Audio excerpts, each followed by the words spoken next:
Shalom saudara yang dikasihi Tuhan, haleluya. Saya bersyukur karena hari ini saya bisa menyelesaikan seri eksistensi manusia di hari terakhir di bulan ini, tanggal 31 Oktober 2024. Hari ini dunia geger dengan merayakan hari raya Halloween. Tentunya sebagai orang percaya kita harus mengerti bahwa hari raya ini adalah hari raya pagan atau hari raya penyembahan berhala yang berhubungan dengan iblis dan roh-roh jahat yang saudara harus avoid. Kalau saudara sebagai orang tua, saudara harus mendidik anak-anak saudara. Kalau anak-anak saudara ada dalam peer pressure sehingga harus memakai kostum-kostum seperti itu, saudara bisa menggantikannya dengan kostum-kostum yang tidak berhubungan dengan witchcraft atau magic atau apapun juga, tetapi boleh menggunakan kostum-kostum yang baik dan memuliakan Tuhan. Karena itu sebagai orang tua kita harus waspada akan hal ini. Dan hari ini kita akan mengakhiri seri eksistensi manusia dengan judul Tugas Manusia yang Terpenting. Apa itu? Kita membaca dalam Pengkhotbah 12 ayat 13 yang berkata demikian, akhir kata dari segala yang didengar ialah takutlah akan Allah dan berpeganglah pada perintah-perintahnya, karena ini adalah kewajiban setiap orang. Melalui ayat ini kita belajar bahwa manusia akhirnya dituntut oleh Tuhan sebagai Sang Pencipta untuk takut akan Dia dan hidup dalam ketaatan. Saudara mungkin boleh lupa judul-judul dan konsep-konsep yang saya sudah berikan selama 30 hari yang lalu, tapi yang ini saudara jangan lupa. Ini adalah kesimpulan dari apa yang sudah saya share sepanjang bulan ini, bahwa eksistensi manusia hidup di dunia ini diciptakan oleh Tuhan adalah untuk hidup dalam takut akan Dia dan hidup dalam ketaatan. Kalau kita memperhatikan ayat ini ditulis oleh Raja Salomo, raja yang penuh hikmat, namun juga raja yang sempat gagal di hadapan Tuhan.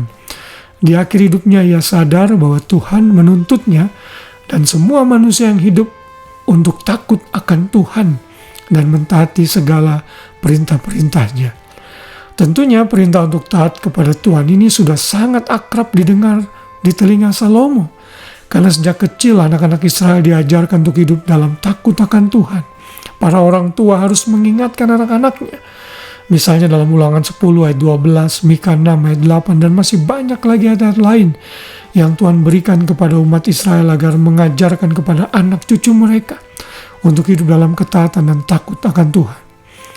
Tugas utama manusia yang Tuhan tuntut adalah bukan mencari harta kekayaan sebanyak-banyaknya di dunia ini, namun untuk hidup dalam takut akan Dia dan hidup penuh ketaatan.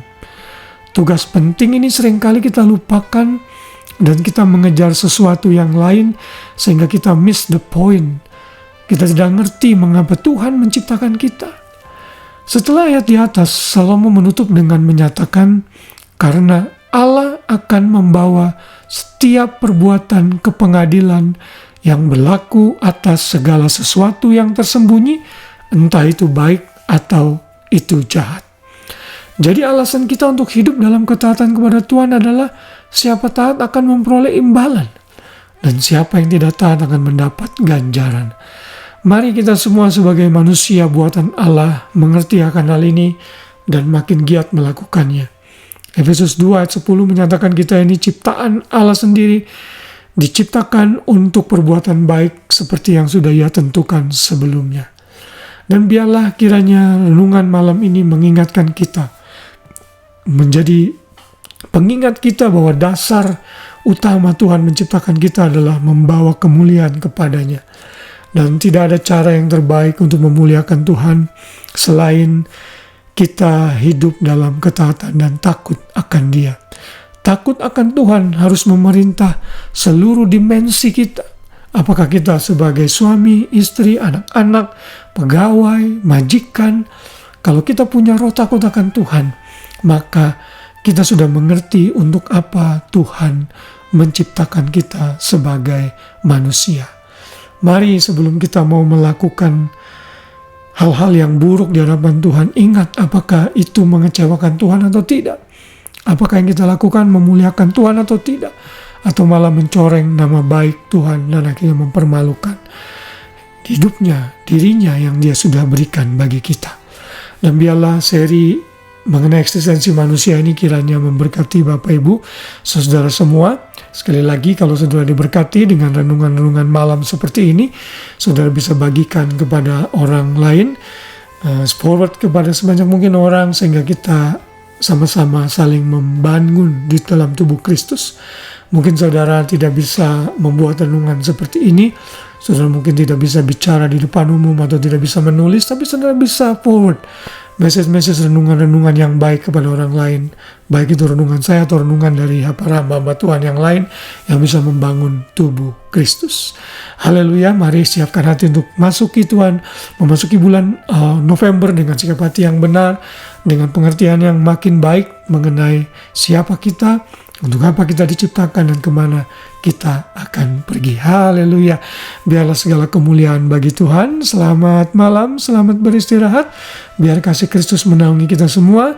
Dan biarlah kita memasuki bulan yang baru esok hari dengan mindset yang baru, pemikiran yang baru di dalam takut akan Tuhan. Dan bulan depan saya akan share seri yang baru mengenai sukacita Kristiani. Bagaimana kita bisa mempertahankan sukacita di dalam Tuhan. Dan sepanjang 1 bulan penuh kita akan belajar hal itu mulai esok hari. Tuhan memberkati kita semua. Shalom.